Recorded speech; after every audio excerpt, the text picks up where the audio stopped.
بسم اللہ الرحمن الرحیم۔ الحمدللہ، ماہ رمضان المبارک کی ان بابرکت ساعتوں میں ٹیم الانشرا آپ کے سامنے درس حدیث کے اعتبار سے مختلف عنوانات اور اس کے مطابق پروگرامز لے کر آ رہی ہے،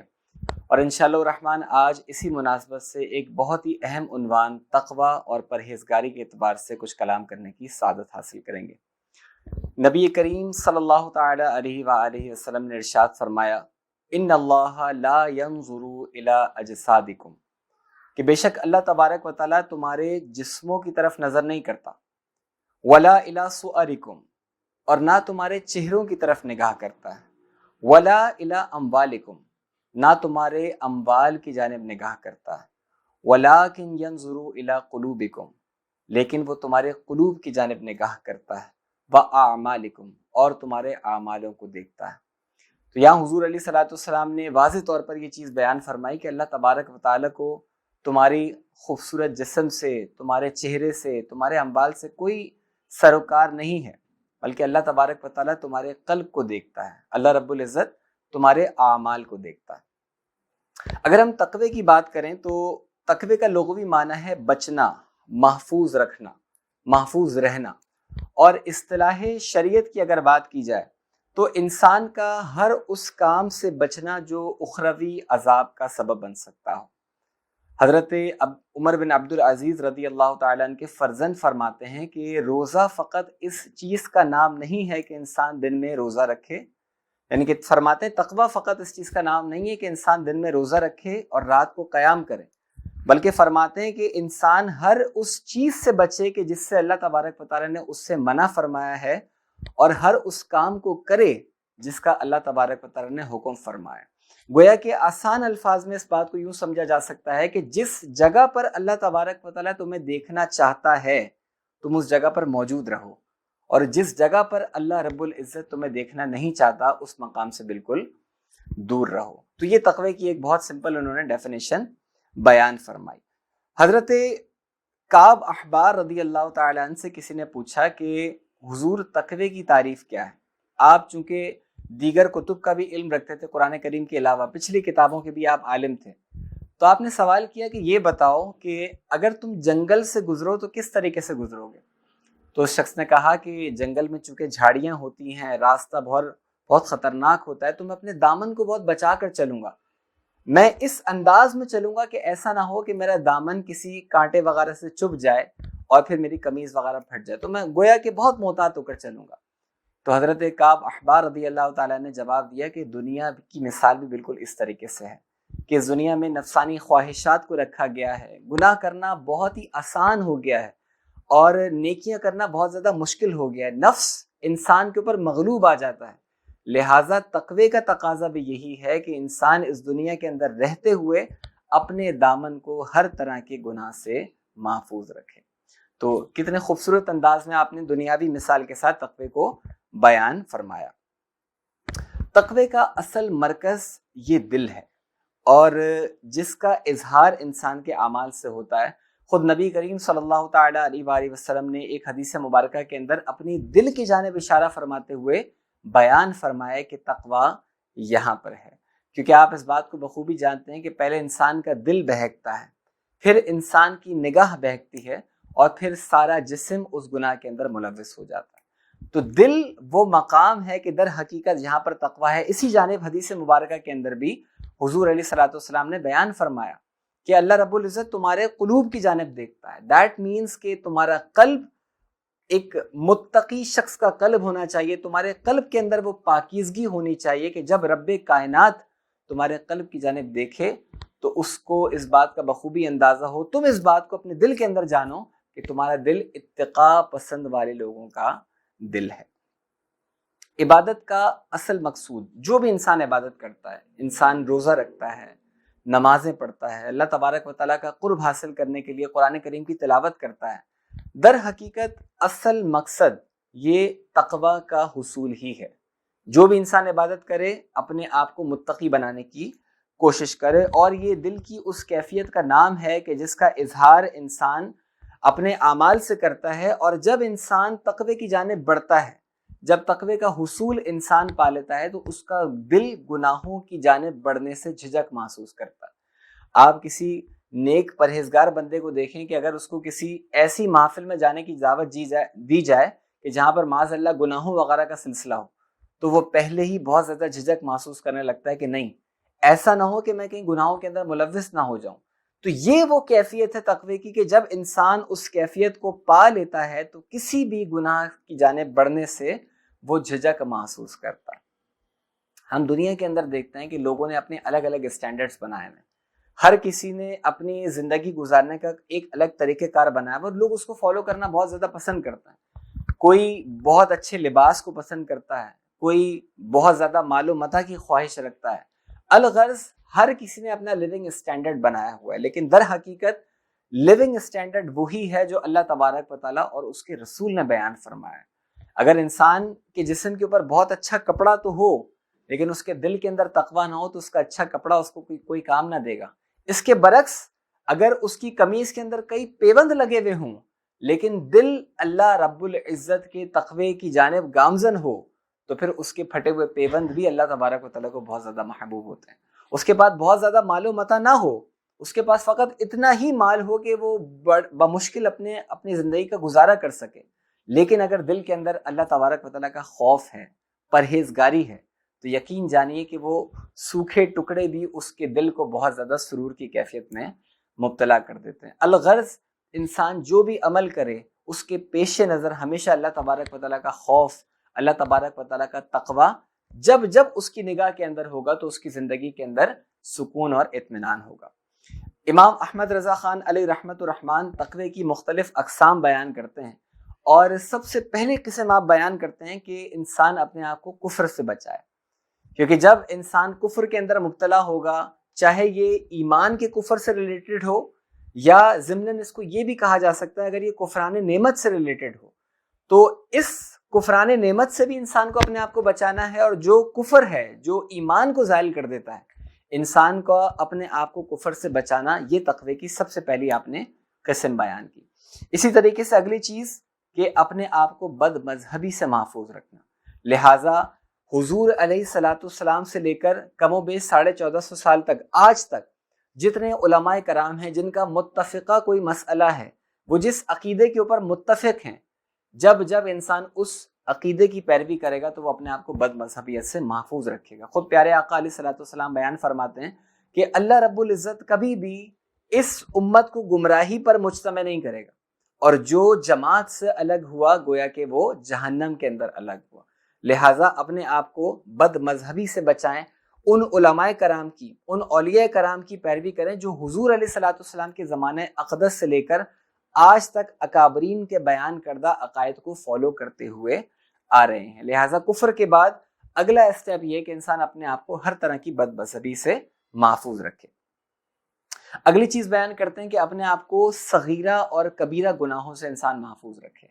بعض گناہ ایسے ہوتے ہیں کہ جن کا حکم کبائر کے اندر آتا ہے، اور بعض گناہ ایسے ہوتے ہیں جن کا حکم صغائر کے اندر آتا ہے، لیکن صوفیہ بہت پیاری بات بیان فرماتے ہیں کہ گناہ گناہ ہوتا ہے۔ اس کی وجہ یہ ہے کہ کبیرہ گناہ انسان کرتا ہے، اس کے لیے خالصتاً توبہ انسان کو کرنی پڑتی ہے۔ صغیرہ گناہ کرتا ہے، بعض اوقات ایسا ہوتا ہے کہ ایک انسان کوئی عمل کرتا ہے نیک، اور بغیر توبہ کے بھی اللہ تبارک و تعالیٰ اس عمل کے صدقے اس کے گناہ معاف فرما دیتا ہے۔ لیکن اس بات کو ذرا ہم ذہن کے اندر لائیں کہ اگر ہم وہ عمل نہ کر سکے اور صغیرہ گناہ کے اندر ہی مبتلا ہو گئے تو کیا ہم میں سے کوئی بھی ایسا شخص ہے کہ ایک لمحے کے کروڑویں حصے کے اندر بھی اللہ تبارک و تعالیٰ کا وہ عذاب برداشت کر سکے؟ یقیناً ایسا کوئی بھی شخص نہیں ہے۔ لہٰذا اتقاء کا ایک بلند درجہ یہ ہے کہ انسان نہ صرف اپنے آپ کو کبیرہ گناہوں سے محفوظ رکھے، اسی طریقے سے اپنے آپ کو صغیرہ گناہوں سے بھی محفوظ رکھے۔ یوں ہی اپنے آپ کو نفسانی خواہشات سے محفوظ رکھنا۔ ایسا نہ ہو کہ انسان کا جو کام کرنے کا دل چاہ رہا ہے بس اس کام کی طرف دوڑ پڑے۔ یہ شیطان کا ایک ایسا وار ہوتا ہے کہ شیطان ہمیشہ انسان کو اپنے پیچھے مرغوب ہی رکھتا ہے، اپنے پیچھے غالب ہی رکھتا ہے، یعنی کہ وہ جیسے جیسے ہم کو آرڈر کر رہا ہے اسی طریقے سے ہم اس کی جانب چلے جا رہے ہیں۔ نفس کہہ رہا ہے کہ مجھے ٹھنڈا پانی پلاؤ، فوراً ٹھنڈا پانی پلا دیا۔ نفس کہہ رہا ہے کہ اس مقام پر جاؤ، اس مقام پر چل دیے۔ نفس بدنگاہی کی دعوت دے رہا ہے، فوراً اپنے آپ کو بدنگاہی کی طرف لے گئے۔ تو نفسانی خواہشات کا اگر انسان پیروکار ہو جائے تو ایسی صورت کے اندر اتقاء کی دولت حاصل کرنا اس کے لیے بہت زیادہ مشکل ہو جاتا ہے. لہٰذا اپنے نفس کو مغلوب کرنے کی کوشش کریں, اور اس کے لیے کچھ پریکٹسز انسان کو اپنی زندگی میں کرنی چاہیے. فار ایگزامپل, اگر نفس کہہ رہا ہے کہ کوئی اسپیشل چیز کھانے کا آپ کا دل چاہ رہا ہے, تو کوشش کریں کہ اس کو کوئی فیس وغیرہ پے کرنے کی طرف لے کر آئیں کہ 100 مرتبہ درود پاک پڑھوں گا تو تم یہ چیز کھا لینا. بزرگان دین اس طریقے کے ہمیں اقوال بیان کرتے رہتے ہیں. نفس یہ تقاضا کر رہا ہے کہ ٹھنڈا پانی پیو, لیکن کچھ دیر کے لیے اس کو روکیں کہ نہیں, میں چلو 2 رکعت نفل پڑھ لیتا ہوں یا 10 مرتبہ درود پاک پڑھ لیتا ہوں, پھر ٹھنڈا پانی پیوں گا. تو تھوڑا سا نفس کو مغلوب کرنے کے لیے انسان کو پریکٹسز کرنی پڑتی ہیں, انسان کو کچھ ایسی عادات اپنانی پڑتی ہیں کہ وہ نفسانی خواہشات سے اپنے آپ کو محفوظ رکھ سکے. اگلا اسٹیپ بیان کرتے ہیں کہ اپنے آپ کو شبہات سے محفوظ رکھنا. بعض اوقات ایسا ہوتا ہے کہ انسان بہت سارے اعمال کے اندر شک و شبے کے اندر مبتلا ہو جاتا ہے, جبکہ نبی کریم علیہ الصلوۃ والسلام واضح طور پر بیان فرما چکے ہیں کہ حلال بھی واضح ہے اور حرام بھی واضح ہے. لہٰذا بلا وجہ اپنے آپ کو شبہات کے اندر ملوث رکھنا اور شبہات کے بارے میں غور و تفکر ہی کرتے جانا, یہ بھی ایک ایسی قسم بیان کی گئی ہے کہ جس کی وجہ سے انسان اتقاء, تقوی اور پرہیزگاری سے تھوڑا سا دور ہو جاتا ہے. اور آخری قسم بیان فرماتے ہیں کہ ہر اس شے سے اپنے آپ کو بچائے جو رب سے دور کر دے. اور بالیقین اگر کہا جائے کہ یہ تقوی کی قسم کی سب سے اعلیٰ ترین مثال ہے, یعنی کہ سب سے اعلیٰ رتبہ ہے, تو یہ غلط نہیں ہوگا, کیونکہ مختلف اقسام بیان کی نا, کفر سے بچانا, بد مذہبی سے بچانا, صغیرہ کبیرہ گناہوں سے بچانا, اور بعض ایسی چیزیں ہوتی ہیں جو خلاف اولا ہوتی ہیں, وہ گناہ نہیں ہوتا لیکن بس شریعت اس کو ناپسند کرتی ہے. تو یہ ایسا ہائی لیول کا درجہ ہے کہ بس کسی بھی اس عمل کی طرف جانا ہی نہیں ہے جو رب تعالیٰ کی بارگاہ سے ہمیں دور کرنے کا کوئی سبب بھی بن سکتا. تو یہ 7 اقسام امام احمد رضا خان علی رحمت الرحمن نے بیان فرمائی کہ جب انسان ان اقسام کو اپنانے کی کوشش کرتا ہے تو وہ تقوی اور پرہیزگاری کی دولت کی جانب گامزن ہونا شروع کر دیتا ہے. اور اسی طریقے سے حضرت شیخ احمد مجدد الف ثانی رحمت اللہ تعالی علیہ سے کسی نے پوچھا کہ تقوی پانے کی کیا صورتیں ہو سکتی ہیں, انسان کون سے ایسے اعمال اختیار کرے کہ انسان متقی بن جائے. تو آپ نے 10 باتیں ارشاد فرمائیں کہ جو ان 10 باتوں پر عمل پیرا ہو جائے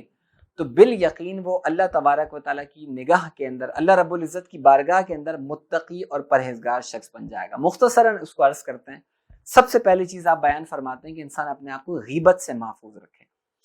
اور بالیقین اگر کہا جائے کہ یہ ایسا گناہ ہے کہ ہمارا معاشرہ بہت زیادہ اس کے اندر انفلوئنس رکھ چکا ہے, تو شاید یہ غلط نہیں ہوگا.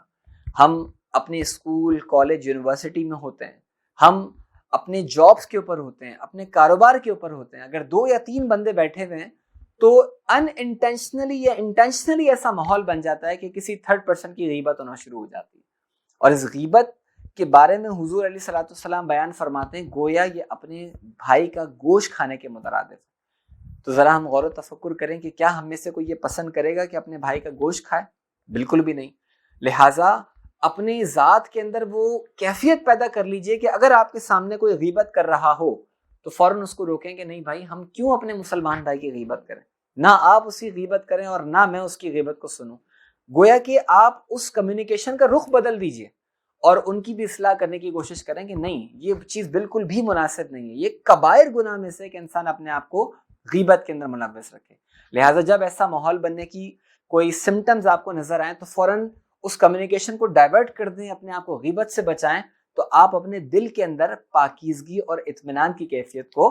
پانے کی ایک آپ کے اندر لگن پیدا ہو جائے گی. نیکسٹ چیز بیان کرتے ہیں کہ اپنے آپ کو بدگمانی سے بچانا. اور یہ وہ چیز ہے کہ جس کے بارے میں بھی نبی کریم علیہ الصلوۃ والسلام اور دیگر کئی روایات کے اندر آیا کہ مسلمان سے بدظنی نہیں بلکہ اچھا گمان رکھا جائے. اپنے مسلمان بھائی سے بدگمانی نہ رکھی جائے. ہم بات پہ کسی سے بدگمان ہو جاتے ہیں کہ شاید وہ میرے بارے میں یہی سوچ رہا ہوگا. کوئی ہمیں آ کر اس کے بارے میں کوئی ہنٹ دے دیتا ہے کہ فلاں آپ کے بارے میں یہ بات کر رہا تھا, فوراً ہم اس سے بدگمان ہو جاتے ہیں کہ وہ تو تھا ہی ایسا, اس سے تو میں بدگمانی ہی ایکسپیکٹ کر رہا تھا. تو جب آپ بات پر اپنے کسی مسلمان بھائی یا بہن سے بدگمان ہونا شروع کر جائیں گے, ان کے دل کے اندر آپ یہ کیفیت اس کے لیے اس کو جگہ دینا شروع کر دیں گے, تو ایک وقت ایسا آئے گا کہ آپ بہت زیادہ بدگمانیوں کے اندر ملوث ہو جائیں گے, اور پھر یہ بدگمانی رشتوں کو توڑنے کا سبب بنتی ہے, انسان کے درمیان اختلافات بڑھانے کا سبب بنتی ہیں. لہٰذا بدگمانی کو دور کریں اور اپنے دل کے اندر اپنے مسلمان بھائیوں کی محبت کو پیدا کرنے کی کوشش کی جائے. اگلی چیز آپ بیان فرماتے ہیں کہ بیکار کہوں اور مسخرے پن سے اپنے آپ کو محفوظ رکھا جائے. ایک چیز ہوتی ہے انسان کا شریعت کے دائرے میں رہتے ہوئے مزاح کرنا، اور خود نبی کریم علیہ الصلوۃ والسلام سے یہ مزاح کئی مقام پر ثابت ہے کہ سرکار صحابہ سے مزاح فرما لیا کرتے تھے، اور صحابہ کرام خود موقع محل کی مناسبت سے محبوب علیہ الصلوۃ والسلام سے مزاح فرما لیا کرتے تھے. لیکن ایک چیز ہوتی ہے کہ بلا وجہ مسخرہ پن کرنا، ہر وقت کا کہا، ہر وقت کے بس مذاق کے اندر ہی اپنی زندگی کو ملوث رکھنا، یہ انسان کے قلب سے نورانی کیفیت کو دور کر دیتا ہے. پھر انسان کسی بھی چیز کو سیریس نہیں لے رہا ہوتا. اس کے سامنے اللہ تبارک و تعالیٰ کے عذاب کا ذکر ہو، فرشتوں کے بارے میں بات کی جائے، انبیاء کرام علیہ السلام کی تعلیمات کے بارے میں بات کی جائے، وہ اس کے اندر کوئی نہ کوئی مذاق کا پہلو نکالنے کی کوشش کرتا ہے. لہٰذا اپنی زندگی کے اندر سنجیدگی لائی جائے. ہاں، مسکرانا منع نہیں ہے، مزاح بھی کریں، لیکن وہ مزاح شریعت کے دائرے کے اندر ہو. کبھی انسان مزاح کی کیفیت کے اندر مبتلا ہو جائے تو پھر کچھ وقت ایسا بھی نکالیے کہ جس کے اندر آپ سنجیدگی کو بھی اپنائیں، تاکہ پھر شریعت کا جو مطالبہ ہے کہ بیلنس لائف ہو، تو پھر یہ بھی متقی بننے کا ایک بہت بہترین ذریعہ ہو سکتا ہے. آگے فرماتے ہیں کہ اپنی آنکھ کی حفاظت، کیونکہ جس طریقے سے میں نے ابھی پہلے عرض کیا کہ پہلے انسان کی آنکھ بہکتی ہے، پھر انسان کا دل بہکتا ہے، اور پھر سارا جسم گناہوں کی جانب ملوث ہو جاتا ہے. تو ایک آنکھ وہ ایسا تیر ہے کہ جس کی جانب انسان فوراً گناہ کی طرف اٹریکٹ ہوتا ہے. تو فوراً اپنے ذہن کے اندر یہ بات لے کر آئیں کہ کیا اللہ تبارک و تعالیٰ نے مجھے اسی لیے آنکھیں عطا کی تھی کہ میں بدگمانی کی جانب، بد نگاہی کی جانب ملوث ہو جاؤں؟ کیا بہتر ہوتا کہ میں ان نگاہوں سے قرآن کریم کی زیارت کرتا، میں بہتر ہوتا کہ میں ان نگاہوں سے بہترین انداز میں اپنے والدین کی زیارت کرتا جس پر اللہ تبارک و تعالیٰ مجھے مقبول حج کا ثواب عطا فرماتا، میں اولیاء کرام کی زیارت کرتا، میں علماء کرام کی زیارت کرتا، میں دینی کتب کی زیارت کرتا. لیکن یہ مسلمان اپنے آپ کو بد نگاہی کے اندر ملوث کر بیٹھا ہے. لہٰذا اپنی آنکھ کی حتی الامکان حفاظت کرنا یہ ایک اتقاء کا بہترین ذریعہ بن سکتا ہے. اسی طریقے سے آگے ارشاد فرماتے ہیں کہ کوئی بھی انسان عمل کرے تو اللہ تبارک و تعالیٰ کا احسان مانے کہ اللہ رب العزت کی یہ مجھ پر خاص کرم نوازی ہے کہ میں یہ کام کر بیٹھا. ہر کام کے اندر انسان ایسا نہ ہو کہ اپنی بڑائی بیان کرے کہ اگر مجھے کوئی اچھا رزلٹ ملا ہے تو میری محنت تو ہے نا، میں نے کتنی زیادہ محنت کی، میں نے کتنی زیادہ کوشش کی تھی اور پھر مجھے اس کا رزلٹ ملا. تو جب انسان بار بار اسی بات کی تکرار کرتا رہتا ہے کہ یہ ساری میری محنتوں کا نتیجہ ہے، تو پھر دل کے اندر اللہ تبارک و تعالیٰ کا خوف بیدار نہیں ہوتا، تقوی کی دولت نصیب نہیں ہوتی. لہٰذا جو عمل ہو اچھا، اس پر فوراً یہ کنسیڈریشن کرے کہ یہ میرا بس عمل تھا، لیکن در حقیقت جو بینیفٹ مجھے ملا یہ میرے رب کی عطا ہے، یہ میرے اللہ تبارک و تعالیٰ کی مجھ پر کرم نوازی ہے کہ اللہ رب العزت نے مجھے یہ انعام عطا فرمایا. تو جب انسان ہر اچھے عمل کی نسبت رب تعالیٰ کی جانب کرے گا تو بالیقین دل کے اندر اپنی ایک لذت کی کیفیت محسوس کرے گا جو تقوی کو بڑھانے کا بہترین ذریعہ بن سکتی ہے. اسی طریقے سے اپنے مال کو راہ خدا میں خرچ کرے. جب انسان مال کو خرچ کرنے کے اندر کنجوسی کرتا ہے، بالخصوص جب یہ راہ خدا کے اندر ہو، تو پھر یہ بھی انسان کی نورانیت کو کم کر دیتا ہے. جو مال کما رہے ہیں بس وہ فوراً دنیا کی لذتوں کے اندر خرچ کر رہے ہیں اور راہ خدا کے اندر خرچ کرنے کا کوئی ذہن نہیں ہے، تو پھر دل کے اندر تقویٰ نہیں پیدا ہوتا، دل کے اندر پرہیزگاری پیدا نہیں ہوتی. جب ہم کسی کو کوئی پیسے وغیرہ دیتے ہیں اللہ رب العزت کی رضا کے لیے، اللہ کی راہ میں خرچ کرتے ہیں، تو انسان ڈاؤن ٹو ارتھ ہوتا ہے، اپنے دل کے اندر عاجزی اور انکساری پاتا ہے. اور وہی بات کہ جب ہم اللہ تبارک و تعالیٰ کی راہ میں کچھ خرچ کریں تو فوراً سوچیں کہ میرے رب کی عطا ہے، اس میں میرا کوئی کمال نہیں ہے، رب تعالیٰ نے مجھے یہ توفیق بخشی اور میں نے رب کی بارگاہ کے اندر رب کی عطا سے اس کی راہ کے اندر خرچ کیا. جب انسان یہ کیفیت اپنے اوپر طاری کرتا ہے تو بالیقین تقوی کی دولت سے مالا مال ہو جاتا ہے. اور اسی طریقے سے آخری دو باتیں کہ اپنی نمازوں کی حفاظت کرے. اسی طریقے سے نمازوں کی حفاظت کے ساتھ ساتھ اپنے عقیدے کی حفاظت کرے. جب انسان اپنی نمازوں کی حفاظت کرتا ہے، نمازوں کی پابندی کرتا ہے، تو اس سے وہ ٹھنڈک محسوس ہوتی ہے کہ جس کے بارے میں خود نبی کریم علیہ الصلوۃ والسلام نے بیان فرمایا کہ نماز میری آنکھوں کی ٹھنڈک ہے. عقیدے کی حفاظت کرنا یہ انسان کے اندر خوف اور اللہ تبارک و تعالیٰ کا تقویٰ پیدا کرتا ہے. تو یہ چند باتیں جو آپ کی بارگاہ کے اندر عرض کی. تو جب انسان ان تمام باتوں کو اپنانے کی کوشش کرتا ہے، ان کی جانب سعی کرتا ہے، ان کی جانب اپنا قدم بڑھاتا ہے، تو بالیقین جو اللہ تبارک و تعالیٰ کا قرب حاصل کرنے کی نیت سے نکلتا ہے، اللہ تبارک و تعالیٰ بھی اس کے اوپر خاص اپنا فضل و کرم فرماتا ہے۔ رب کریم کی بارگاہ میں دعا ہے کہ اس رمضان المبارک میں اللہ تبارک و تعالیٰ ہمیں اپنا تقوی اور پرہیزگاری کی دولت عطا فرمائے، اللہ رب العزت خوب اپنی عبادت کرنے کی ہمیں سعادت نصیب فرمائے، آمین۔ وآخر دعوانا ان الحمد للہ رب العالمین۔